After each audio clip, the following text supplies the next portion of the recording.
নমস্কার বন্ধুরা, শ্রাবণী রান্নাঘরে আপনাদের সবাইকে স্বাগত জানিয়ে আমি প্রতিদিনের মতো আবারও আজকের একটা রান্নার ভিডিও নিয়ে আপনাদের সামনে চলে এসেছি। আজকের আমি আপনাদের আলু আর পাঁপড় দিয়ে একটা অসাধারণ রেসিপি বানিয়ে দেখাবো, যেটা কিন্তু খেতে অসম্ভব সুন্দর হয় আর এটা কিন্তু খুব কম সময়েও হয়ে যায়। আশা করি আপনাদের ভালো লাগবে। তার জন্য কিন্তু আমার পুরো ভিডিওটা আপনাদের দেখতে হবে। আর দেখা শুরু করার আগে একটা লাইক দেবেন, সুন্দর একটা কমেন্ট করবেন আর শেয়ার করতে ভুলবেন না। তাহলে চলুন আজকের আমি এই পাঁপড়ের রেসিপিটা কিভাবে বানিয়েছি সেটা আপনারা একবার দেখে নিন। রান্নাটা করার জন্য প্রথমে আমি এখানে দেখুন গ্যাসটা অন করে একটা কড়া বসিয়ে দিয়েছি। এইবারে আমি কড়ার মধ্যে দিয়ে দেব প্রথমে পাঁপড়। এখানে পাঁপড়গুলো কিন্তু এইভাবে একটু ছোট ছোট টুকরো করে রেখেছি, সেই পাঁপড়গুলো এখানে দিয়ে দিচ্ছি। আর এখানে কিন্তু কোনো রকম মশলা পাঁপড় দিইনি, দেখতেই পাচ্ছেন একদম নর্মাল যে পাঁপড়গুলো, বড় বড় যে পাঁপড়গুলো, সেই পাঁপড়গুলোকেই কিন্তু আমি এইভাবে একটু ছোট ছোট করে টুকরো করে কেটে নিয়েছি, সেই পাঁপড়গুলো এখানে দিয়ে দিলাম। এইবারে শুকনো খোলায় কিন্তু পাঁপড়গুলোকে এইভাবে একটু ভেজে নিতে হবে, ভেজে নিতে সেঁকে নিতে হবে আর কি।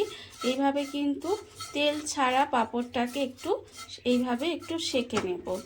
দেখুন এইভাবেই কিন্তু প্রথমে এটা সেঁকে নিতে হবে। আর আমি প্রতিদিনের মতো আপনাদের একটা কথাই বলবো যে প্লিজ আমার ভিডিওটা আপনারা টেনে টেনে দেখবেন না, পুরো ভিডিওটা দেখুন, আশা করি আপনাদের ভালো লাগবে। দেখুন আমি কিন্তু একটু সময় নিয়ে এই পাঁপড়গুলোকে প্রথমে একটু সেঁকে নেব। তেল ছাড়া পাঁপড়টা কিন্তু একটু সময় নিয়ে এইভাবে একটু সেঁকে নিয়েছি।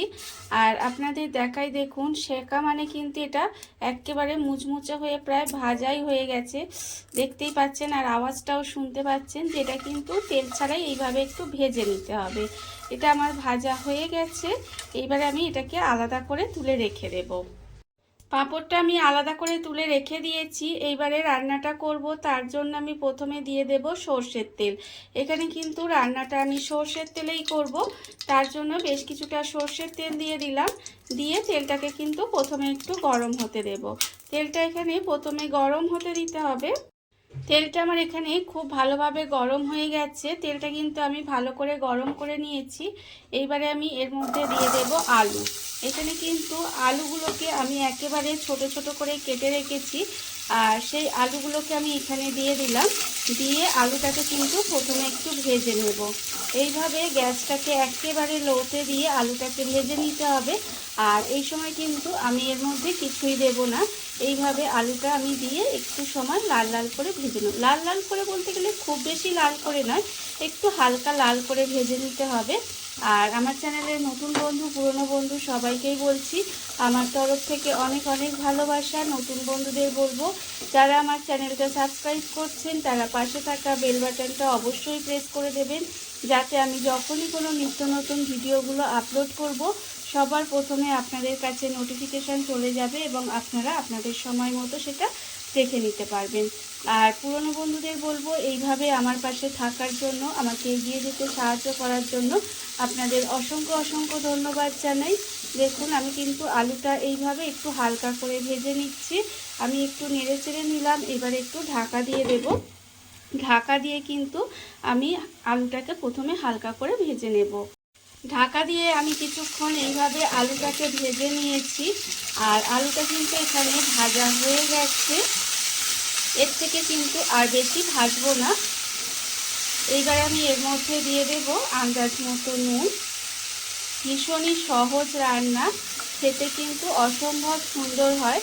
বিশেষ করে আপনারা যদি যে কোনো নিরামিষ দিনে হয়তো ভাবছেন কি রান্না করবেন বুঝতে পারছেন না, তখন কিন্তু এই রেসিপিটা বানিয়ে দেখতে পারেন। আশা করি আপনাদের সবারই ভালো লাগবে।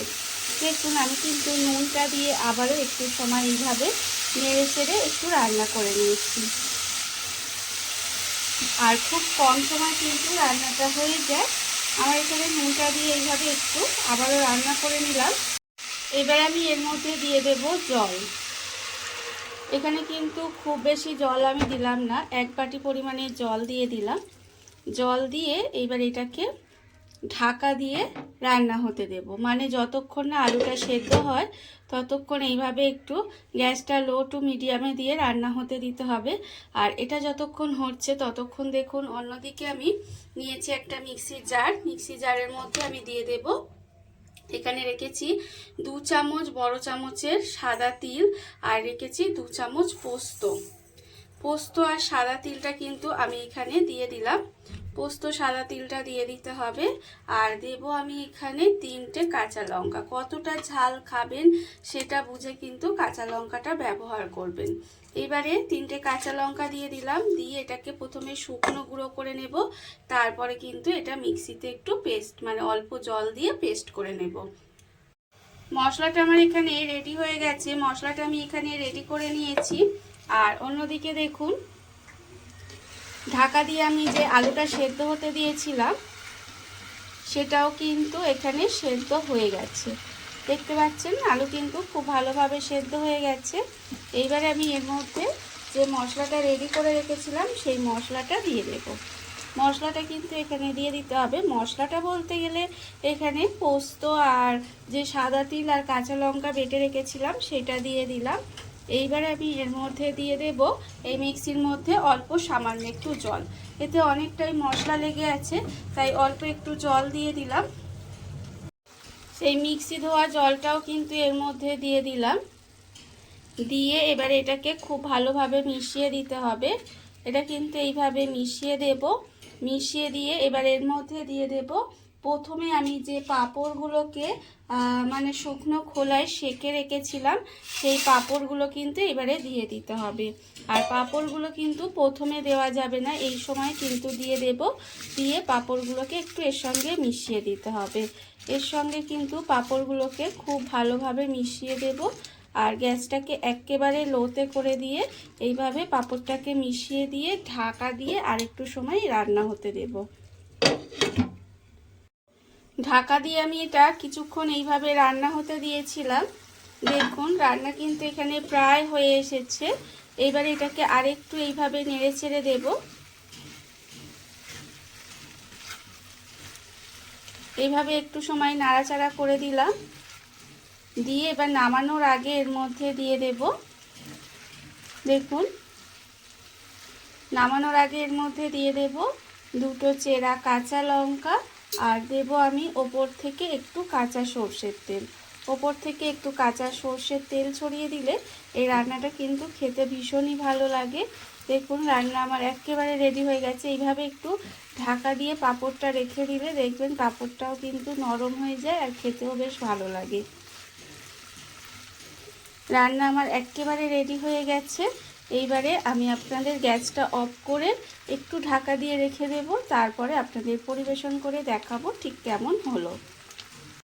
দেখুন বন্ধুরা, বাড়িতে থাকা কত অল্প উপকরণে কত অল্প সময় কত সুন্দর একটা আলু পাঁপড়ের রেসিপি তৈরি হয়ে গেছে, সেটা আপনারা দেখতেই পেলেন।